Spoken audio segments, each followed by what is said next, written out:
Hey everybody, Ernie is hungry. Ernie is my sourdough starter, and plus it's the weekend. This is my usual time for feeding and then making bread. So yes, I'm craving some bread too, but I want to show you a very simple sourdough feeding recipe that I have been using for the past year, a little bit more than a year, that has kept Ernie alive week after week. He's very strong and stretchy. Okay, so let's get right into feeding Ernie so that I will be ready to bake with him tomorrow. I'm Anna. I am so glad that you are here. Keep It Simple Anna Sue is where you can find a lot of my recipes, daily life ideas, and things like that. And if you find any value in what you're hearing today, make sure you hit subscribe or that thumbs up for me. All right, let's get to feeding Ernie because, like I said, he is hungry. Okay, I have been a beginner myself. It was very mind-blowing to me because I had only baked with measuring cups.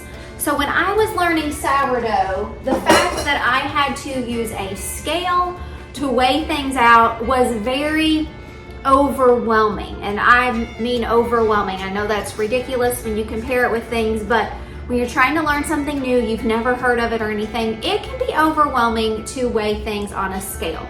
So today what we're gonna break down is what I feed Ernie and how I measure that out, because I do measure it using the scale.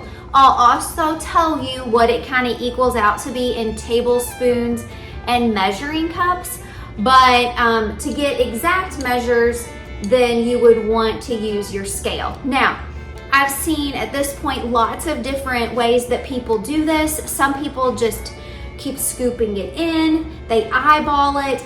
They've been doing this for 11 years, for a very long time, 12, 15, 50 years, but I haven't. I've just been doing this for a year. This is the way that I was taught, and this is the way that I'm going to show you. So I will show you how to measure it, how to feed Ernie, what I feed him, how often I feed him, and all of that. But then I'll also try to break it down for you as far as measurements that maybe you're more comfortable with, so you can start getting a visual for what it would look like. Okay, if you're being very specific with your measuring, you need to know that every jar, even though they look exactly the same, they actually may have a different weight. So what I do is, now I haven't done this for a very long time because this is the jar that I've been using. So I know I have to get this at 400